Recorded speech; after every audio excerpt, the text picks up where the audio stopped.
Bismillahirrahmanirrahim. Assalamualaikum warahmatullahi wabarakatuh.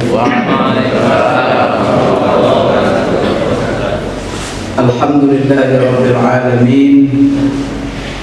Wa bihi nasta'in ala umuri dunya waddin.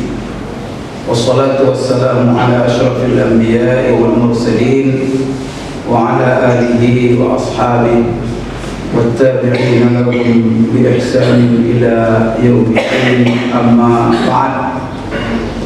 Allahumma la ilma lana illa ma 'allamtana innaka antal alimul hakim. Rabbana zidna ilma warzuqna fahma. Allahumma inna nas'aluka ilman nafi'an wa rizqan thayyiban wa 'amalan mutaqabbalan. Allahumma ij'alna mimman yastami'una al-qawla fayattabi'una ahsana. Allahumma ij'alna bi rahmatika fi ibadika as-salihin.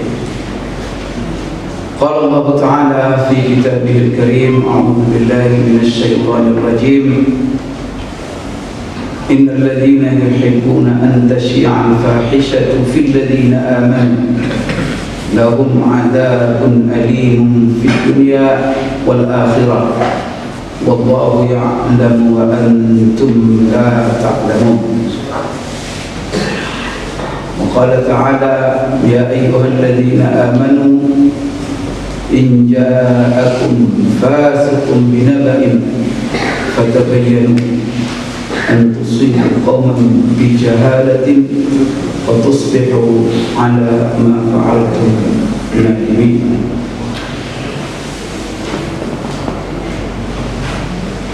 Kafa wa qala sallallahu alaihi wasallam kafa bil mar'i isman an yuhaddis bi kulli ma sami'a. Sadaqallah wa sadaqa Rasulullah sallallahu alaihi wasallam. Baik, yang saya muliakan para pengurus MDI Kota Pekanbaru, dan juga yang saya muliakan Bapak Ibu, para ulama, para ustaz, para mubalik yang siap tempur pada hari ini. Karena Ramadan ini salah satu namanya adalah Syahrul Jihad, yaitu bulan berjihad. Jadi jangan lupa niatkan, di samping kita berjihad dengan ibadah puasa kita, menahan berjihad dengan menahan diri dari makan, menahan diri dari minum, menahan diri dari tidak mendekati istri, berjihad ya, melawan hawa nafsu. Kemudian juga berjihad dalam dakwah. Ya, sebenarnya jihad itu kan menyerang ya, perjuangan, dan itu dakwah itu makna jihadnya luar biasa. Sudah lapar, sudah haus, sudah menahan nafsu, berdakwah lagi. Luar biasa ya. Ada kalimat. Cuman kuncinya adalah imanan wahtisaban. Imanan wahtisaban. Artinya dilaksanakan semuanya atas dasar iman, karena ini adalah perintah Allah. Wahtisaban, itu adalah mencari ridha dan pahala di sisi Allah. Jadi jangan disyaratkan nanti imanan kena perintah Pak Dahlan, ya kan? Wahtisaban kena mencari sesuatu. Itu nanti jangan dipelenter. Kalau dipelenter nanti menjadi hoax dia. Hoax ya. Dan hoax itu hukumnya hoax. Baik, Bapak Ibu sekalian, ini adalah tugas yang sangat mulia. Oleh karena itu, Bapak Ibu sekalian, ini siap pada pagi hari ini jadi berkali disampaikan nanti ya, berhubungan dengan khutbah Jumat. Kita akan singkat. Berapa sekarang durasinya? 20 lah, 2 menit. 15 menit ya. 15 menit masuk khutbah pertama, khutbah kedua. Berarti isinya 10 menit cuma. Isi 10 menit itu baca ayat 1 selesai itu. Kalau saya kupas semuanya, saya nikmat ya. Tapi yang jelas pertama sekali ya, masalah hoax ini. Pertama sekali, apa itu hoax? Ya, hoax itu bahasa Inggris. Itu bahasa Inggris. Kalau dalam sekarang tulis hoax ya. Tapi ya dalam sini hoax itu juga hoax. Kalau kita lihat di kamus-kamus bahasa Inggris, kemudian bagaimana juga di kamus-kamus bahasa Indonesia menjelaskannya, hoax adalah informasi yang sesungguhnya tidak benar. Jadi asal beritanya adalah bohong, tidak benar, tetapi dibuat seolah-olah benar. Ya kan, Bapak Ibu kan barangkali bilang kenapa tidak bohong saja? Ya kan? Ya kenapa tidak fitnah saja? Kenapa? Tapi kenapa ada pula istilah tersendiri hoax? Jadi dia bukan hanya sekedar tidak benar. Karena ada orang memang dia menyampaikan kebohongan itu memang bohong, seakan-akan benar. Kalau ini kan artinya dia sudah informasi itu tidak benar, tetapi dibuat seolah-olah benar aja, sehingga orang terkecoh kebanyakan. Apakah dia buat seolah-olah itu benar? Karena macam-macam faktor. Barangkali dia buat bukti-bukti palsu. Dia buat umpamanya, sekarang kan bisa banyak rekayasa buat video. Kadang-kadang berita itu dibuat berita hari ini, di videonya video sebelum kemerdekaan. Lihat. Kadang-kadang dibuat beritanya di Indonesia, videonya terjadi di Amerika. Itu sekarang kan mahal sekali, gawat sekali. Maka kita kadang-kadang sudah kaget benar. Rupanya tahun 84. Ini hati sekali Bapak Ibu sekalian. Tolong diingatkan. Ini yang hoax itu. Maka hoax itu dia merupakan informasi. Kemudian informasi ini sesungguhnya tidak benar. Itu ada di pertama dia informasi sifatnya. Yang kedua, bahwa dia tidak benar. Yang ketiga, dibuat dia seolah-olah benar. Itu yang hoax. Jadi apa itu? Kemudian kalau kita lihat dalam arti bahasanya, di dalam bahasa Inggris itu memang hoax itu katanya artinya sebenarnya artinya adalah rumor, semu. Arti dari hoax itu adalah berita palsu, mitos. Bisa juga sebanyak itu arti dalam bahasa Inggris. Kemudian berita hoax ini tujuannya dibuat untuk apa? Dibuat kalau kita sekarang membuat judul khutbah keharaman menyebarkan berita hoax. Karena tujuannya informasi dan berita bohong yang dibuat seolah-olah benar ini tujuannya apa? Untuk membuat masyarakat tidak aman, membuat masyarakat tidak nyaman, dan minimal membuat orang kebingungan. Sehingga apa? Dari berita dibuat berita ini, tandingan dibuat berita sehingga orang bingung. Sekarang Bapak Ibu pasti banyak bingung, khususnya ini corona ini. Maka kadang-kadang kita tidak tahu mana yang benar ini. Ya kan, bingung. Berarti apa? Kalau Bapak sudah bingung, berarti Bapak sudah kena oleh berita hoax.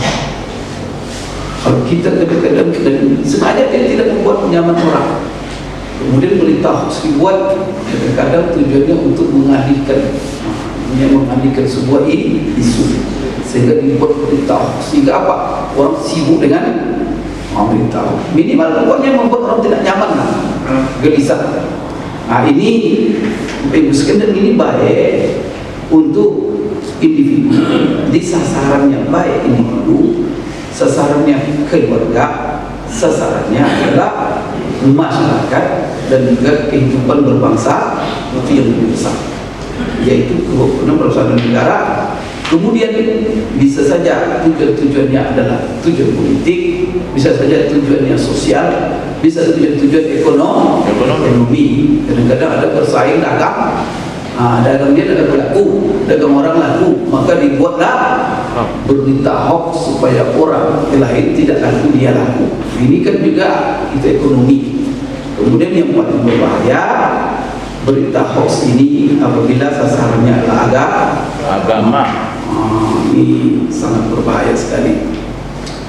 Kemudian siapa pelaku-pelaku membuat berita hoax ini?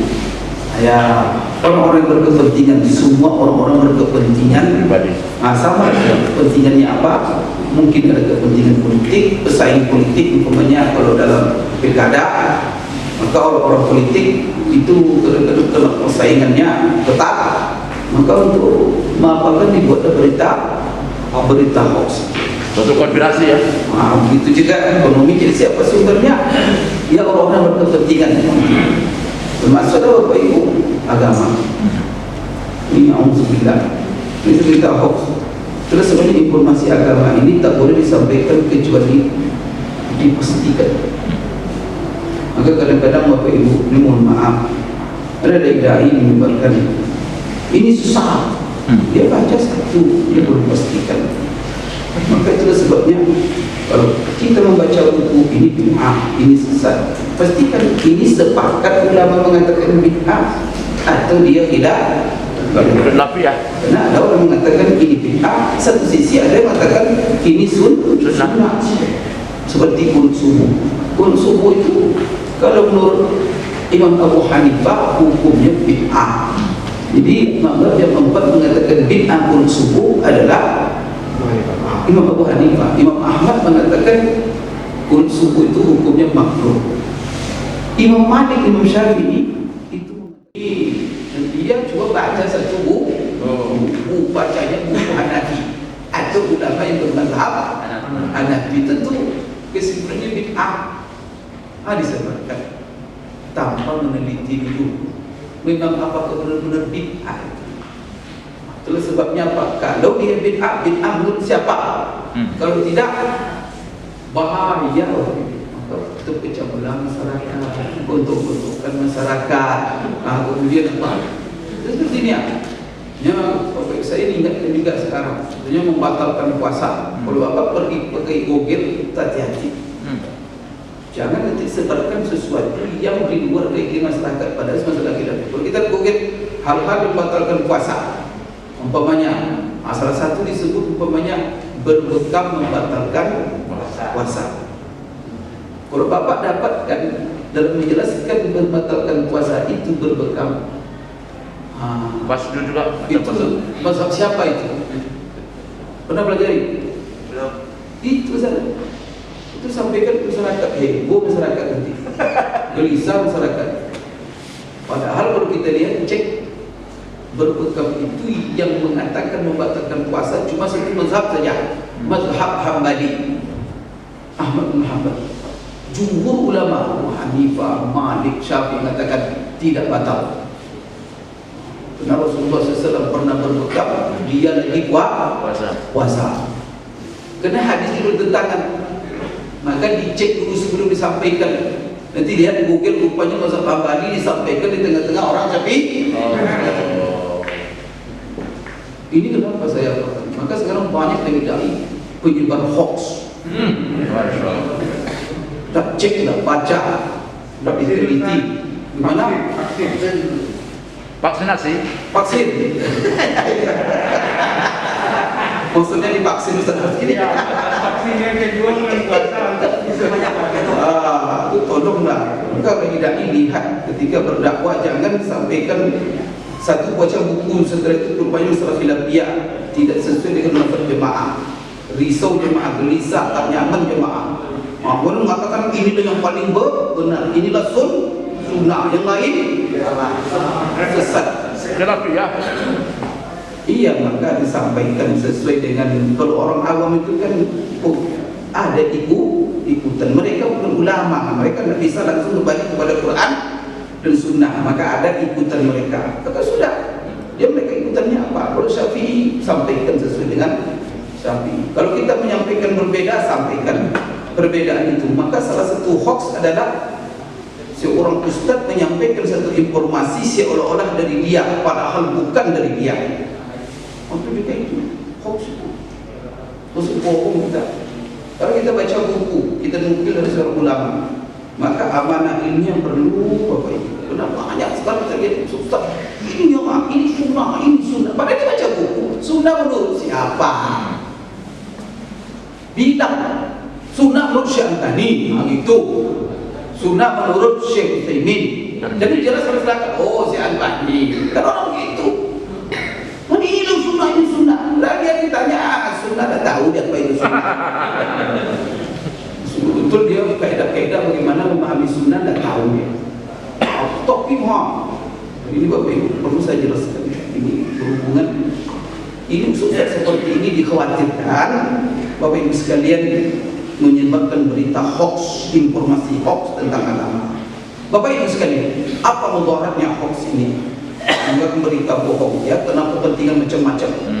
Kalau kita lihat Bapak Ibu sekalian di zaman Rasulullah pernah beredar berita hoax, yang disebut dengan hadisul ifki. Hadisul ifki ini adalah berita bohong, yaitu kasus Aisyah di dalam perjalanan. Itu diceritakan Allah dalam surah An-Nur. Allah selesaikan berita itu karena saking tegangnya kondisi dibuatnya, tegang sekali, sampai Rasulullah sebulan tidak menyapa Aisyah. Kemudian Abu Bakar marahnya sama Aisyah, sampai Abu Bakar terpancing Tuhan. Gawat sekali. Kontaminasi ya? Ya benar, itulah. Tidak mencek kebenaran. Langsung Allah yang cukup gawatnya Pak berita hoax itu. Sehingga banyak sekali sahabat-sahabat yang taat itu sudah terpancing dan masuk membenarkan berita, dan bahkan sudah mengambil sikap. Ini berbahaya. Ya artinya sahabat-sahabat saja bisa terpancing dan bisa sahabat. Bagaimana kita? Bagaimana dengan masyarakat awam?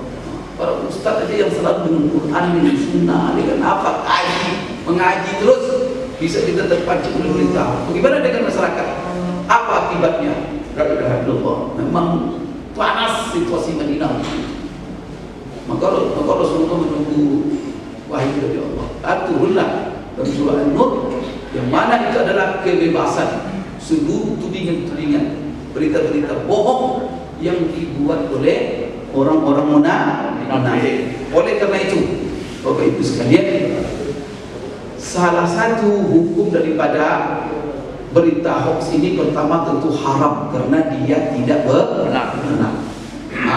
Karena di dalam masalah hoax ini bila nanti ke masyarakat menyebarkan berita hoax karena dia tidak benar adalah kebohongan, maka menyebarkan berita bohong, berbohong itu sendiri adalah haram. Kemudian menyebarkan berita bohong haram. Sekarang lebih parah lagi Bapak Ibu, ada orang cari rezeki dari menyebarkan berita hoax. Yang gawatnya lagi melembaga barang itu, dapat gaji pula dia. Gaji bukan masalah menghasilkan. Pertama dia membuatnya, yang kedua menyebarkannya, dan digaji dapat duit. Kemudian Bapak Ibu sekalian, dia itu mengakibatkan masyarakat luar biasa tidak nyaman dan tidak aman, dan membuat kesesatan opini menyesatkan opini publik. Dulu. Jadi Bapak Ibu ya, saya kadang-kadang begini, ya Allah, dulu orang berbohong juga Pak. Dulu orang membuat berita bohong juga, menyebarkan berita bohong. Tapi berbeda dulu dengan sekarang. Sekarang ini memang gawat, maka kita tak bisa menyebut zaman apa sekarang. Cuma fitnah. Kalau dulu Bapak Ibu sekalian orang berbohong, tetapi pertama sekali bohong itu tidak transparan dan tidak melembaga. Ini sekarang melembaga, dan banyak orang cari rezeki, cari gaji dari buat Ini memang sudah terlalu. Maka ini kita ingatkan masyarakat. Kemudian juga kita bahaya. Kalau dulu Bapak Ibu bohong, karena media belum ada. Sekarang Bapak Ibu menggunakan media yang disebut media sosial, menggunakan Facebook, menggunakan WA, menggunakan menggunakan Line, menggunakan Instagram, menggunakan YouTube, menggunakan lagi Facebook, Twitter, macam-macam sekarang. Dan sekarang kadang-kadang satu kali berita bisa menyebar. Kalau dulu mungkin Pak, 1 orang, 2 orang, mungkin 3 tahun baru di kampung itu tidak keluar berita. Sekarang 1 kali tekan, la ilaha illallah. Bapak Ibu sekalian, maka pertama haram kalau kita gunakan sekarang media sosial untuk menyebarkan berita bohong, maka dosanya auzubillah. Berapa banyak orang akan membaca, dan itu semuanya semua orang yang membaca dan nanti dia menyebarkan ulang. Itu dosanya dosa keturunan dan berantai. Tanggunglah itu oleh orang yang pertama membuat itu. Dosa estafet, Ustaz. Dosa estafet. Ya. Katakan dosa estafet. Bagi nanti dosa estafet. Siapa Pak? Semua orang yang nanti dalam estafet kena semua itu. Kena Pak. Cuma yang paling gawat itu yang pertama. Yang pertama dosa semuanya dapat jadi semuanya. Jaringannya banyak. Kalau sampai 1 juta menyebar, dia telah membohongi 1 juta orang hari itu. Kemudian besok menyebar lagi, besok. Astagfirullahaladzim. Meninggal dia masih juga berita itu dianggap orang. Karena tidak perlu terungkap. Kadang-kadang kena saking pandainya dia menyembunyikan ya. Sampai bertahun-tahun tidak terungkap. Kebenaran berapa banyak Pak? Berita-berita sudah terjadi hal itu, berita diberitakan 100 tahun yang lalu, baru terungkap sekarang bahwa itu semuanya. Berarti apa? Berapa lama itu? Tahun. Maka dosa hoax tidak sama dengan dosa berbohong biasa. Maka Pak, kenapa berantai? Maka Rasulullah SAW juga berantainya kepada orang yang berbohong. Apa kata Rasulullah? Iyyakum wal kadhib, fa innal kadhiba yuaddi ila al fujur, wal fujur yahdi ila an-nar. Jauhi oleh kamu. Maka di awalnya alaikum bis-sidqi, wajib kamu jujur, karena sidqi itu akan yahdi ila al-birr, akan membawa kepada kebaikan, dan kebaikan itu mengiring kamu ke surga. Maka seorang tetap jujur sampai dia nanti ditulis oleh Allah dari kalangan siddiqin yang jujur. Kemudian Bapak Ibu sekalian, iyyakum wal kadhib, jauhi seluruh kebohongan. Maka kebohongan dijauhi, menyebarkan kebohongan. Menyebarkan kebohongan itu adalah bohong. Kalau sudah tahu kita bohong, Bapak Ibu sekalian, dan kita sebarkan, maka itu adalah kebohongan itu sendiri. Ingat, iyyakum wal kadhib, fa innal kadhib yahdi ilal fujur. Kenapa? Karena kebohongan itu membawa kepada kemaksiatan, pelanggaran. Kemudian apa? Fujur itu membawa kepada neraka. Maka orang berbohong sampai ditulis di mukanya, diolah di keningnya, nanti besok di hari kiamat yang dibangkitkan, di keningnya tertulis kadzab, pembohong. Untuk tulis Pak di keningnya, maka semua orang akan menonton nanti kadzab. Besok kan dalam di akhirat besok kita ini kelompok di surga, ini kelompok di neraka. Sudah kita punya, kalau sempat kita masuk kelompok itu tertulis di kening mereka kadzab semua. Di situ ada gelap, ada jahat, kalau masuk kita kelompok itu hitam muka kita langsung. Bapak Ibu sekalian, baik apa? Jadi bukunya sudah jelas kena tadi. Dalam judulnya sudah haram menyebarkan berita hoax, berarti sudah ada hukumnya haram. Sekarang Bapak Ibu sekalian, Sebenarnya ini semuanya berhubungan dengan berita bohong. Salah satu Bapak Ibu karena di sini ada penyebaran berita, maka ini yang menjadi dasar kita adalah surat ayat ini Bapak Ibu sekalian terdapat di dalam surat An-Nur ayat 19. Aisyah. Wah, itu ya.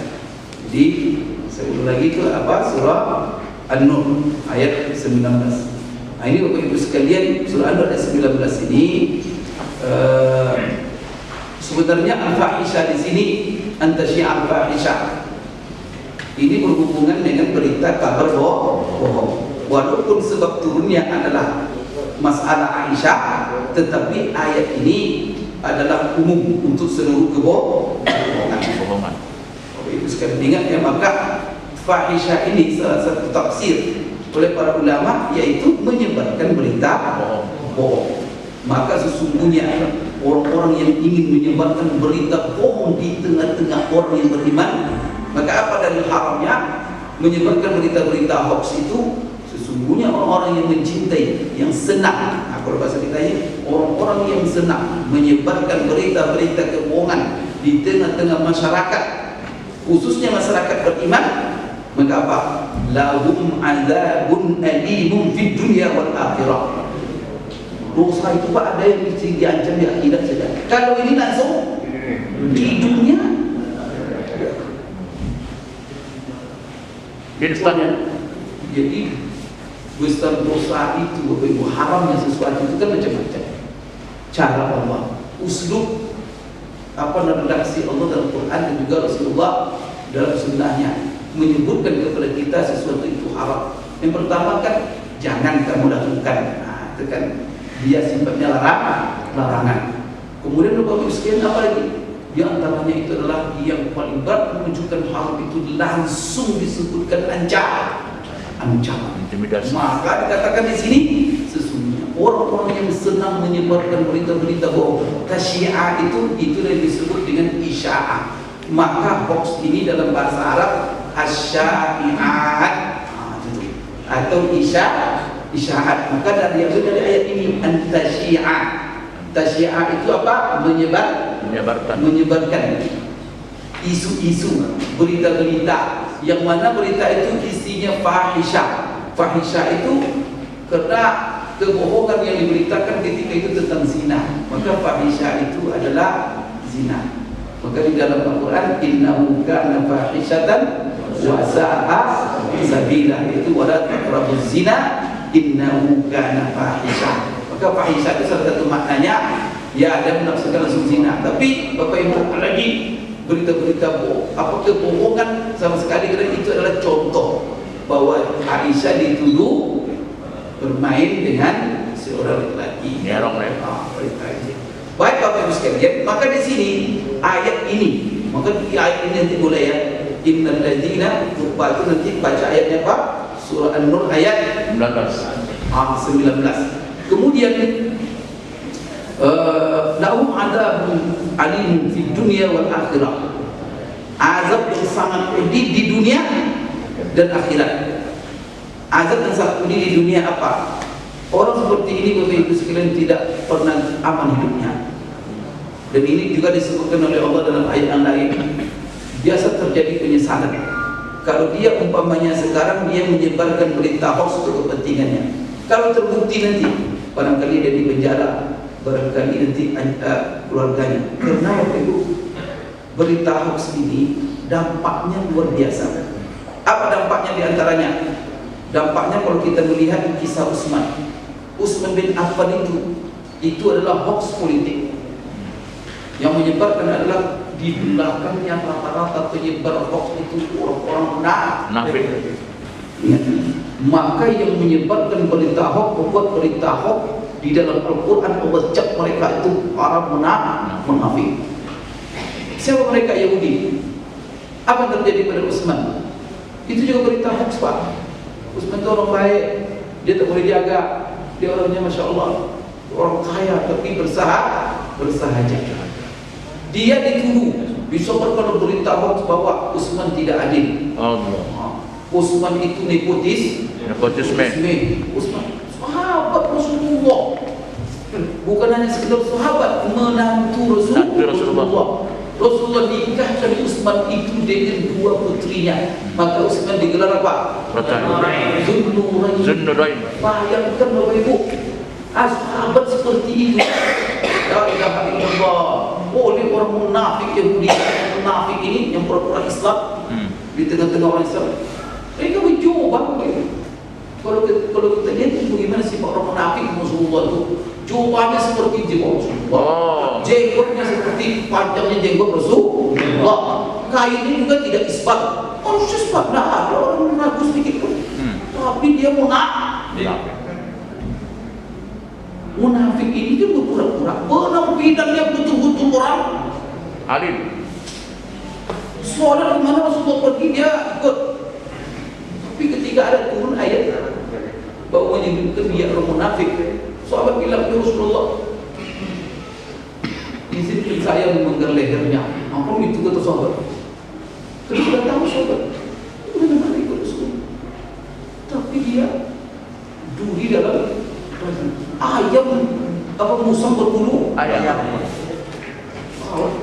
Sampai sahabat bilang apa? Biar saya bunuh dia. Biar jangan. Kalau bahasa sekarang, kalau kalian bunuh dia, apa kata dunia? Kata Rasulullah. Betul. Apa kata dunia? Ya, habis perkara. Maksudnya apa kata dunia? Rasulullah bilang, kalau kalian bunuh dia, padahal dia selalu bersama saya, duduk bersama saya, kemana pergi sama saya, penampilannya seperti kita sama. Tiba-tiba kalian bunuh, nanti menyebar berita apa? Muhammad membunuh sahabat-sahabat. Itu fitnah besar. Oleh karena itu biarin aja mereka. Itu bahasanya apa kata dunia. Bahkan mubalik ini selalu nanti hati-hati ya. Nanti jangan gara-gara kita dunia berbicara. Maka ada hal-hal yang ditahan supaya apa? Jangan ada apa kata dunia. Ya kalau saya mubalik sudah seperti ini katanya, apa kata dunia? Kalau saya mubalik sumber hoax, apa kata dunia? Dunia akhirat. Jadi azabul alim di dunia. Uraikan ada di azab resiko-resiko orang yang membuat berita bohong. Kalau ketahuan, kemudian dirinya terancam, keluarganya juga terancam, dan dia tidak akan pernah hidupnya tenang, nyaman, Pak. Tak akan pernah dia menikmati walaupun dapat duit, dia dapat apa, tapi tak akan pernah tenang. Selalu gelisah aja. Wah, sekarang cerita Utsman tadi apa yang terjadi? Diberitakan dia buat nepotisme, dia itu begini-begini, korupsi, macam-macam Bapak Ibu sekalian. Akhirnya apa? Disebarkan berita itu oleh munafik. Sampai Pak terjadilah demo besar-besar. Demo besar-besar ke Madinah. Utsman Pak.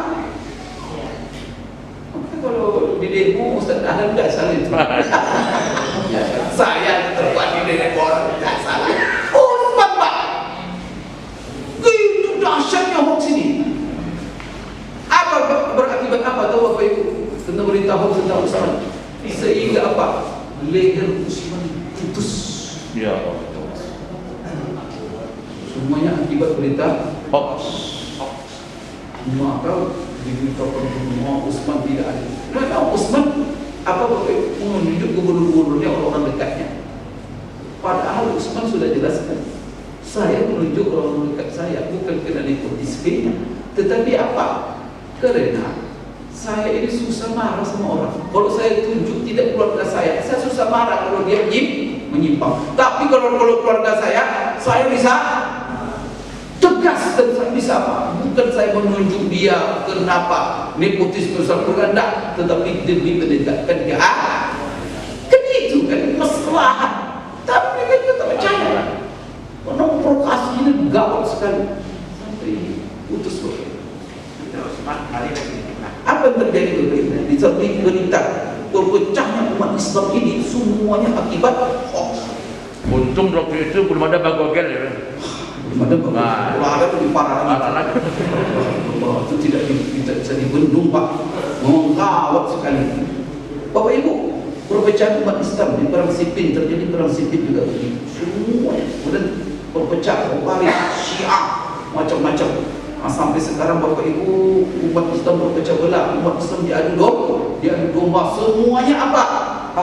Hoax. Allah membuat kekacauan luar biasa. Oleh karena itu Bapak tegaskan sekali, maka Allah mengingatkan. Pertama sekali Allah mengancam. Maka kalau ancaman ini isinya haram. Kemudian Allah mengancam orang yang menyebarkan berita hoax ini dan suka menyebarkan berita hoax, Allah ancam azab. Ini juga Bapak tekankan nanti di dalam Quran. Dijelaskan berita hoax. Kemudian yang kedua, apa kata Allah? Memberikan bimbingan kepada kita orang-orang yang beriman menghadapi berita hoax ini. Ya ayyuhalladzina amanu in ja'akum fasiqun binaba'in fatabayyanu. Ini sebenarnya terapi dari Allah Subhanahu wa taala bagaimana kita mengantisipasi berita-berita hoax. Maka setiap berita informasi yang sampai kepada kita tolong di cross check, itu perintah Allah. Fatabayyanu itu Pak, tolong bayan. Atau dalam istilah hukum dari kata fatabayyanu diambil bayyinah, cari bukti bahwa ini adalah berita benar atau berita bohong. Kemudian fatabayyanu an tusibu qauman bijahalah. Itu apa? Karena kalau kamu ada berita langsung kamu terima, padahal berita itu tentang kepribadian seseorang. Kadang-kadang berita itu tentang apa keluarga. Kadang-kadang berita itu tentang agama. Kadang-kadang yang lebih berbahaya lagi berita tentang politik dan pemerintah. Bapak Ibu, persaingan politik ini gawat. Maka kita umat Islam ini selalu ditarik di sini narik sini narik sini. Maka di sini buat berita ini realisir semuanya itu sesuai dengan bimbingan Allah. Jangan terpancing karena kita bela ini benci ini, maka tak boleh. Maka dalam Al-Quran Allah ingatkan itu, kebencian kamu terhadap sesuatu asal ada berita buruk tentang dia, kamu benarkan langsung. Belum tentu. Wala yajrimannakum sana'anu qaum an ta'dilu i'dilu huwa aqrab. Maka salah satu konsep keadilan itu apa? Jangan zalim. Artinya apa? Dicek. Maka apapun perintah Allah itulah keadilan. Asal datang berita kepada kamu, fatabayyanu, cari bukti kebenaran. Supaya apa? Jangan kamu menyesal. Berarti apa? Antusibu qauman bijahalah. Ini efeknya, bahwa kamu nanti akan memberi mudarat kepada orang lain. Jahalah di sini zalim. Kamu akan melimpahkan kezaliman kepada orang lain. Kamu akan menuding sesuatu tidak benar, kamu nanti akan benar. Kemudian kamu mengambil sikap. Kamu kan hanya kamu menyebarkan. Nanti orang yang sudah membaca berita hoax itu semuanya mengambil sikap. Berapa banyak orang Bapak Ibu sekalian seperti saya, baik-baik dengan Pak Dahlan ini. Tiba-tiba nanti ada yang menyebarkan berita sama saya. Udah begini-begini. Bawa pahala. Kalau tidak ada maslahat sama sekali, walaupun Bapak terbukti itu benar, kemudian ketika bawa Bapak, saya pikir dulu. Kalau tidak Bapak bisa menjawabnya, tanya ulama, tanya Pak Ustaz Dahlan kita. Bisa dapat berita begini, perlu saya share di Ustaz. Berpahala semesternya ini, berdosa semesternya ini. Kalau seandainya Bapak Ibu benar pun berita itu tetapi membawa mudarat, haram Bapak Ibu share. Waduh pun itu Pak. Kenapa? Berdampak kepada bahaya. Itulah sebabnya ada kaidah darul mafasid muqaddam ala jalbil masalih. Menghindari adanya bahaya itu lebih diutamakan daripada mendatangkan maslahat. Mungkin ada maslahatnya, maka Bapak Ibu kalau ada maslahat, ada manfaat, maka kita cerdas.